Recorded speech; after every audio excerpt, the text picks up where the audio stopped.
Now it is time for the absolute bubbliest podcast in the world, Beer Bubble!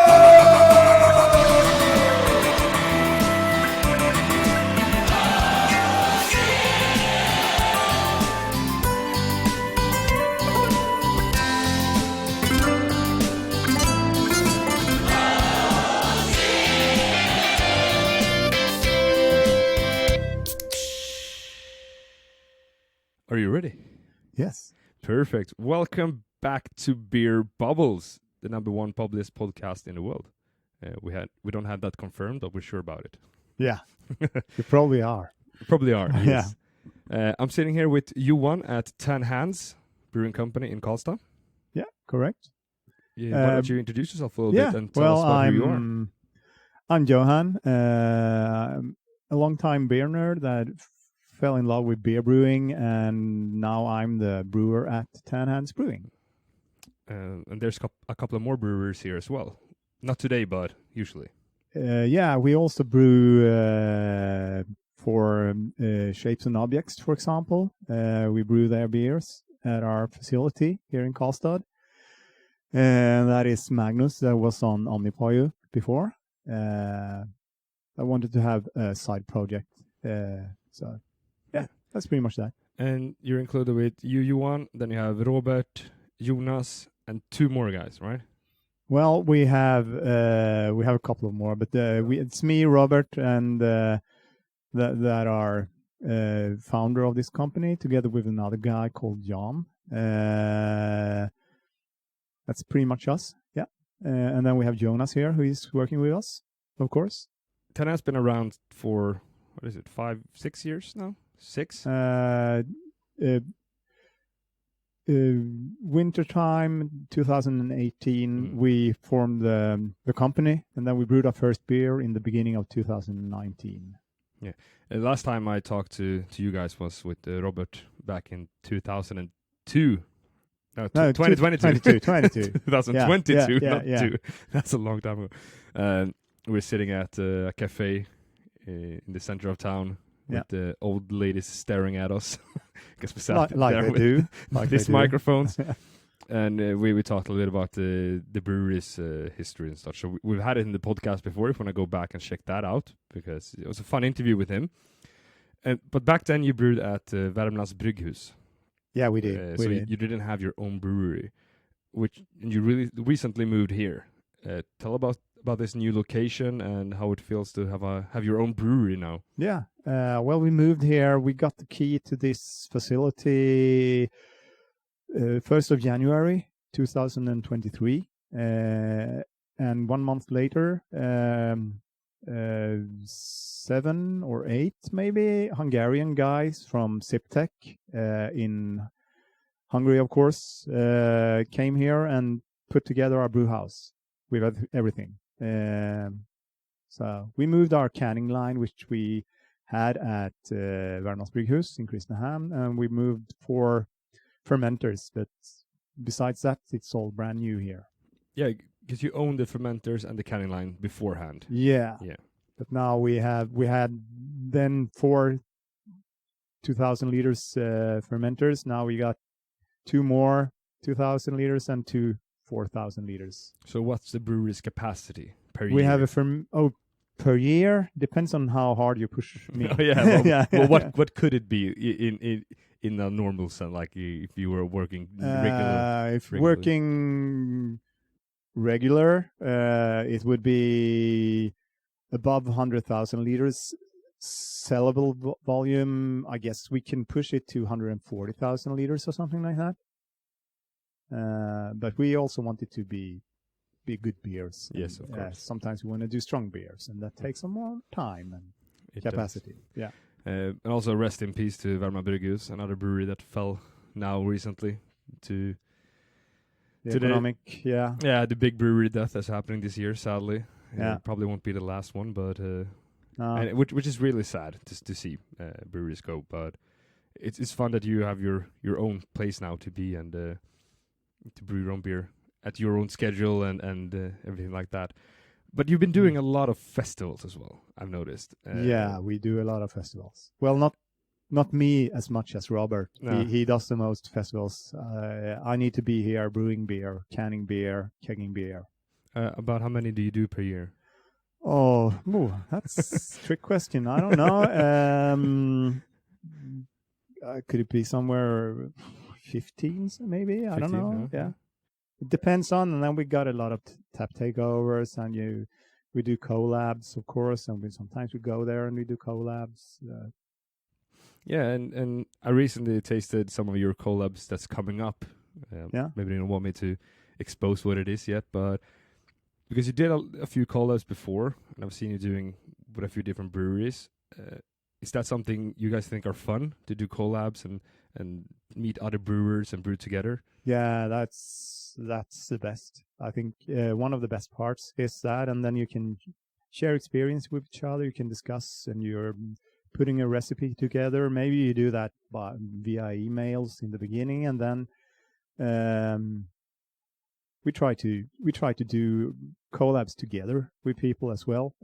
So in 10 days or something like that, Nicola from Duck Pond is coming here, and we are brewing a beer together with him and with Magnus at Shapes and Objects. And then he's playing a concert because he has his band, Melancholy. Yeah. So we're going on the one concert. of Sweden's best punk bands, skate punk bands. Yeah. I grew up listening to Melancholy. Ah. So I was a skater. First time I met him was kind of fun. But the beer styles Ten Hands focuses on are mostly hazy IPAs and kettle sours. Am I right? Yeah. And then on occasion we do imperial stouts and sometimes a barley wine. Sometimes, I tried it this Saturday. More of an American style barley wine without that intense bitterness. So that was lovely. Well, can you tell us a little bit more about the barley wine you made? The barley wine we made was with Adria Theory, an American brewery, and well, we got hooked up with their social media guy Jonathan at MBCC. Was it 2022 maybe? And then when we got our brew house here, 2023, it was one of the first brews we did actually. We was like number 6 or number 7 when we tuned in the brew house. We used that as a strong beer tune in, and it turned out pretty nice. I think that was really nice. This Saturday, from the day we're recording this, so 2 days ago, there was the Wine and Deli fair in Karlstad. A lot of people showed up. It was very crowded. Yeah. But I got a chance to try it, and sadly, I didn't get a chance to try any cheese because the lines were just insane. Yeah, it was too many people there. Yeah, it could have been a little bit calmer, but it was nice. But did you have a good day this Saturday? Was it good for you with all the people coming up? It's really good because we haven't really focused on the local market. So we are exporting like 50% of what we do, and then we have a distributor in Stockholm that takes most of our, maybe 5% of what we do go out in the local area. So a lot of people doesn't even know that we exist. But I think that's smart because we talked a little bit about this in the car earlier on, that Värmland, where the state which we're located in, isn't that much of a beer county.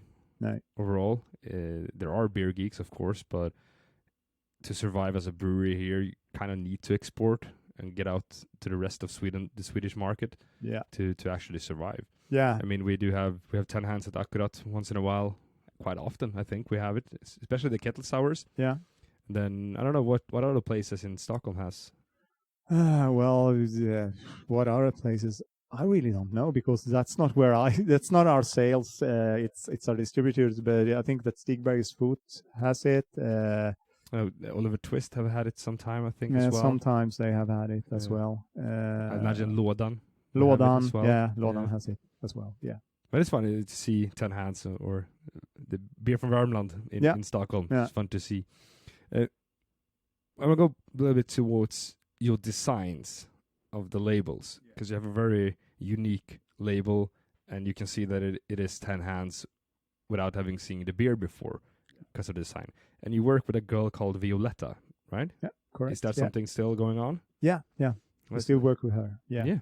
Well, how Robert talked a little bit about you were looking for a design for the Ten Hands logo, but how is that working with an artist? Does she have free hands on creating the labels? So you're sending what you want to have made, or we sort of get the name first, and then we send it to her. And maybe we tell her a little about if we got a story around the name, which we got sometimes. Sometimes it's just a quirky name. Then we send her some background info, and then she's creating her art.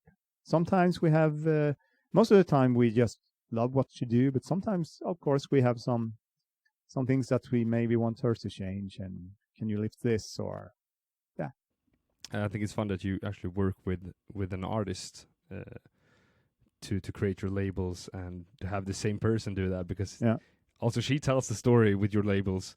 Yeah, that becomes the Ten Hands story. Yeah, which is nice. It's really nice. And also she is in Kiev in Ukraine, which hasn't been that easy since the war. She's Ukrainian. Yeah. Oh. So it was this period when the Russians were just outside Kiev. So then she had to run from Kiev to the countryside, and then from there to Poland. But she's got her laptop with her. So, but now she's back in Kiev because it's, well, safe is maybe a strong word, but safer than in the beginning of the war, at least. Well, let's hope it stays safe. Yeah, for her and it quits the war. Yeah, actually, would be. I think we even all better. All hope for that all the time, wherever the war is. But I realized I've been sitting here now talking without trying this beer. Well, I've already tried it beforehand. For the listeners, what am I drinking?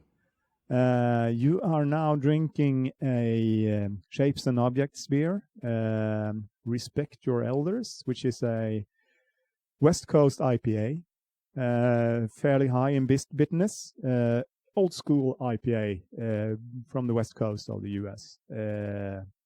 All the old hops, like the sea hops, and I love that style myself, but I also love the hazy ones, but these are my true love. Love the hazy for the market, but I drink this myself. More or less like that. Yes, More or less like that. A question I realized I haven't asked: Ten Hands and lagers, is that gonna happen, or have you done it? I hope so. Yeah, sometime. I realized when I went through the untapped history of your beers, it's mostly hazy, kettle sours, and some stouts. Yeah, I haven't seen a lager. No. Are you planning for it? Yeah. We love to make that happen, but making a good raw lager takes a lot of time. So we have to have capacity for it. We have to have a fermenter that we can spare for a couple of months if we want to do it the right way, and we would love to do it the right way. Not hurry up. It's the German way. The German way, yeah. The Reinheitsgebot. Yeah. Maybe not that hard, but long time on the cold side in the tank for lagering. I mean, it should be. It takes time. It takes time, and during that time, I can make a couple of these or a couple of hazies, which I also can charge more. That's true. That's true. Because it's also business. Yes, it is. And it's hard times. So so now 2024. You just got your own brewery, or it's been a couple of months now, right? We've been here a year. A year now, yeah. Yeah. So a little bit more than a couple of months. Yeah. But what's the future for Ten Hands? What's coming in the horizon? What's going forward like? Well, we are looking to, of course, we need to do more beer. And luckily, our sales at the Systembolaget, the monopoly here in Sweden, has gone very much up in the latest. So now it looks like we are going to be able to brew more. And we also have actually, because we do a lot of different beers, we actually have, usually we don't brew the same beer twice. Maybe we do it twice, but not 3 times. But now we actually have a beer that we have brewed 4 times in just a couple of months. So, and it's selling on the monopoly. Luckily, hopefully we can get a couple of that one and maybe some more beers like that. That would be great. Yeah, the monopoly can be fantastic and not so fantastic.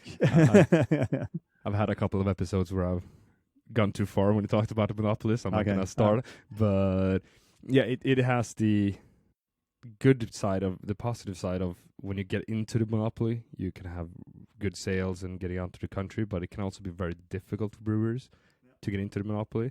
So, is there any legislations in Sweden you're hoping for to make it easier for you as a brewery? It would be great if we could sell our beer ourselves to private persons. As is in Sweden now, we can only sell to bars and we can export. But all alcohol sold to private persons needs to go through the monopoly. We cannot sell a single can from our brew house. And that would be great if we can do that. So. Okay. No plans for low ABVs or anything like that for the local market, no? Yeah, well, we can sell 3.5% ABV beers to private persons, but, well, alcohol is taste. It is. Taste is king. So. It also takes up a lot of space to actually make that beer as well. So yeah. It's we're hoping for that. That's the thing. The gårdsförsäljning, this what do you call it? The yard sale bit. Yeah. Also the differentiated alcohol taxes. Yeah. Also, that would be great, of course, which because is it's big talk in Sweden now, where craft breweries or craft anything gets a lower taxes on their alcohol according to the volume they sell or something like that. Something like that. Yeah, that would be great too for all the small breweries, because they call the year of 2024 the death of breweries, which is sad. Yeah. They're talking a lot about that. So they calculated about 1/4 of breweries in Sweden is going to go under this year. And we do not want to see that. And hopefully it's getting closer. There's a lot of good people working on that. And hopefully the legislation will go through and help breweries out. Yeah, that would be great, of course, because Sweden, together with Spain, is the only 2 countries in the European community that doesn't have differential alcohol taxes. Which is weird. Usually we follow the EU a lot, but not when it comes to alcohol. No. It's supposed to be monopolized for some reason. I also heard, I got some inside information that the monopoly has, in January, 89% of beers that came in were from 6 breweries. Oh. So I think it's needed and to keep the craft beer scene alive, and I think you're right. To drink good beer. I mean, all the respect to the industrial beers as well. I mean, we all drink them sometimes. Yeah, we need to. It's still beer. Yeah, it's still good, but to have the craft beer scene survive is I think the most important thing. It is. Is there anything else you want to add about the brewery, or tell what if you have any festivals coming up this year? Or we have MBCC, of course, in Copenhagen in May, around the 10th, 11th, something like that. I think we are invited for the 4th time in a row, which we of course are very proud of, and of course we're gonna go. And then we got. I think it's a festival on a small island that belongs to Iceland, but it's just below Iceland, the main isle of Iceland. And then we have one in Finland as well. Tuju is a brewery in Finland. They are also invited to MBCC. And actually coming here for a collab in a couple of weeks as well. So they have festival. I think both those 2 are in summer. And then we'll see. I don't really remember anything more right now. Yeah, we'll see. That's cool, going abroad a little bit. Not just Sweden. No, we need to export as well. Which countries are the exports going to most? At the moment, it's mostly to Denmark, but we also exported to various amount of European countries and also Asia and New Zealand. So to New Zealand. To New Zealand, yeah, that was That's weird a long because, way. We brewed a beer, or the beers that were going. That was with our distributor Brill. They sold it, and they sold it together with other beers, of course, because they had other brands, as they do today. So they sold a container of beer, I think, to New Zealand, and the beer that we had brewed were mainly with New Zealand hops. So that's cool. weird, and it's a long way to travel. It's a long way to travel. Did have some kind of express delivery? Because they had a cooling container, I think. So. Yeah, but still hops. Yeah, still hops, and still a couple of weeks, I guess, because they weren't flying it. Okay. I think as long as it's not warm, as you say, and as long as it's not like months, then it should be fine. A lot of people asking for New Zealand beer, and like, I mean, far away to travel. We have good IPs here. Yeah, I mean, the English, they sent beer to India back in the days. Yeah, on a sailing boats. That's why they were so hopped. Yeah. That's how IPA came to be, they say. Yeah. They say. Not really. But yeah, it's a good story. Yeah. But it is true. Like the hops have an effect on the beer that makes it go bad less fast and and as well as it's alcohol. Antiseptic, yeah. And as well as alcohol is what do you call it, conservative, like it conserves the beer for I guess those beers were tasting awful though. Probably. Yeah. Probably. I actually enjoyed this one too. But I don't know. I'm not sure if I can tell them what this is. You can. It's okay. All right, well, you can. You're the brewer.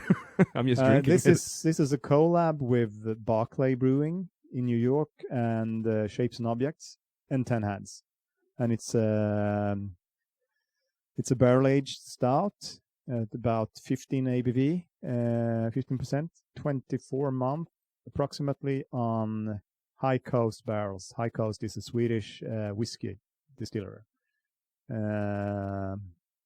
And we have added two types of vanilla beans and cinnamon to it. It's not there in taste yet, but will be in about a couple of days or a week, something like that. And this is a super small batch. Yeah, because you're only going to serve it somewhere. We're going to serve this on a... Magnus at Shapes and Objects are going to take some cans with him to a stout festival, I think it is, in Florida, in the US, in like 2 weeks. He's going to go there, and we're going to save some cans for other festivals as well. So you can only drink it at festivals when it's available. Yeah. Glad I got to try it beforehand. Yeah. So shout out to Brian at Barclay and Magnus at Shapes and Objects as well. Yeah. For making a good beer. Yeah. Thank you, lads. Well, I'm going to start wrapping this up. I'm not going to keep you for that long, I imagine. Are you brewing right now? No, today it's a... calm day. Yeah, well, do a lot of administrations and planning and, yeah. So planning the months or coming with the coming weeks at least. So I got to get this schedule together now. Yeah. Because you're doing 2 new IPAs per month. Yeah, at least. It's a lot of IPAs. That's a lot of IPAs. There's a lot of good hops out there. So yeah. Well, the haze trend is not as it used to be, but it's still going. It's very still strong. Going. Yeah. Very strong. Haze IPA seems to be the new, or has been for a long time. The new Storstark, the new lager. Yeah. People drink it as crazy. Yeah, they do. That's fun. It's a beer style that survives for this many years. Yeah. How long have you predicted the death of hazy IPAs? I mean, a lot of years. People have said, "Oh, well, now." Predicted or hoped. Yeah, I'm well. just kidding. Yeah, it's all right. No, it's but the best thing we've seen, especially working at a beer bar, is that hazy IPAs have gone down a little. It's still very strong, but people ask for more traditional styles as well. People want to have a bitter or just a classic English ale of some kind, or so that's fun to see. And also, people have been asking for West Coast IPAs a lot. Yeah. They want a classic, classic like this Pioneer Elder shout out classic West Coast IPA. People are looking forward to drinking that again, which is fun to see as well, especially from younger people as well. Yeah, not only the older. Yeah, so that's very nice. But thank you for joining me for a couple of minutes, and thank you for the tour of the brewery. And always nice to see you. For the beer, it's nice. I'm gonna tell Elmer I met you. Yeah, you do that. You do that. Johan's son works at Omnipoyo's Hat in Stockholm as well as a bartender. So I met him a few times at my bar. Yeah, having he's a couple beers. Kind of a beer nerd, you can say. What? I don't know what I mean. No. I don't know what I mean. No. He brings some weird bottles with him sometimes. Yeah, as he do. Yeah. Well, thank you very much, Johan, for your time, and I'll see you again soon. Thank you. Bye.